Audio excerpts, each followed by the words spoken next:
Maayong gabi ininyo mga kadodong maudiay ni ang update nga Ford Fordoy nga among giguyod gikan sa Mantikaw Misamis Oriental pad ulong dri sa Maramag Bukidnon.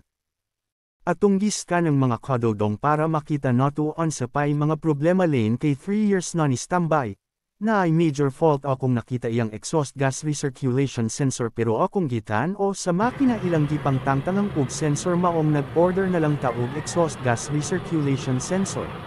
Mao diay ni ang hinungdan nga nung dili na makaandar ang makina won't start only crank